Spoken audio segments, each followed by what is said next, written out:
অনেক মা বাবাকে আমার অনেক সন্তান আছে কষ্ট দেয়, জোরে কোন আছে না নাই? জোরে বলেন আছে? বলেন মা বাবাকে কি কষ্ট দেওয়া যাবে? আপনাদের এইদিকে বুঝি নাই, আছে না নাই? মা বাবাকে কষ্ট দেওয়া যাবে না। আল্লাহর পরে মা বাবার স্থান।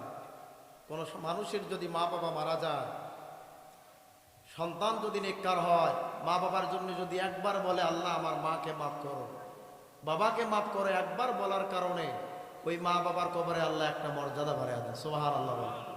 সাহাবীরা বলল, হাবিব আপনি বলে দেন, কোন সন্তান যদি 100 বার দোয়া করে, আল্লাহর হাবিব বলেন 100 বার দোয়া করার কারণে ওই মা বাবার কবরে আমার আল্লাহ 100টা মর্যাদা বাড়ায় দিবেন। বলেন সুবহানাল্লাহ।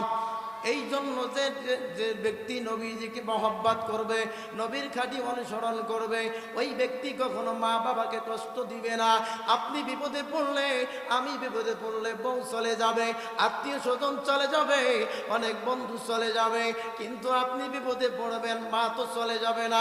এমনকি সন্তানের জন্য যদি ভিক্ষা করা লাগে, মা মানুষের দ্বারে যাইয়া, কাছে যাইয়া ভিক্ষুকের মতো হাত বাড়ায় দিবে, বলবে আমার সন্তান আব্দুর রহিম অসুস্থ, আমার সন্তানকে সুস্থ করা লাগবে, আমার যদি জীবন যায় আমার কিডনি দেওয়া লাগে, আমার রক্ত দেওয়া লাগে, আমার গোশত দেওয়া লাগে, আমি সব দিব, তবু আমার সন্তানকে বাঁচার ব্যবস্থা করেন। এটা পৃথিবীর কোনো বন্ধুকে দেয়া হয় না, এটা পৃথিবীর কোনো বউকে দেয়া হয় না, এটা শুধু কেবলমাত্র হয় মাকে দিয়া, এটা শুধু কেবলমাত্র হয় মাকে দিয়া। মা সন্তানকে কোলে নিয়ে কোথাও রওনা হয়েছে, সন্তান মায়ের কোলে পেশাব পায়খানা করে দিয়েছে, পেশাব পায়খানার দুর্গন্ধে পাশের মানুষগুলো মুখের মধ্যে হাত লাগাইছে, কিন্তু জনম দুঃখিনী মা একবার থুতু ফেলায় নাই, একবার থুতু ফেলায় নাই, একবার নাকের মধ্যে হাত দেয় নাই। যেখানে দুনিয়ার সমস্ত মানুষ ভুলতে পারে, কিন্তু জনম দুঃখিনী মা আমাদেরকে ভুলতে পারে না। সাইয়্যিদিনা আনাস রাদিয়াল্লাহু তাআলা আনহু, আনাসকে একদিন ডাক দিয়ে বলতেছিল, আনাসের মা, ও বাবা আনাস, আমি মুহাম্মদুর রাসূলুল্লাহকে আমার বাড়িতে দাওয়াত দিতে চাই, নবীজিকে বলো আমার বাড়িতে আসবেনি।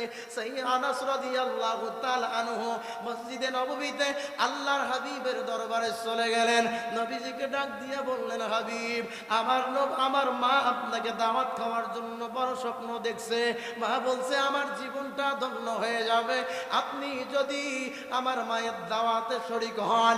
আল্লাহর হাবিব ডাক দিয়ে বললেন, আনাস রে আনাস, শোনো, আজকে ঈশার নামাজের পরে আমি রাসূলুল্লাহ তোমার মায়ের দাওয়াতটা গ্রহণ করলাম। সুবহানাল্লাহ বলে।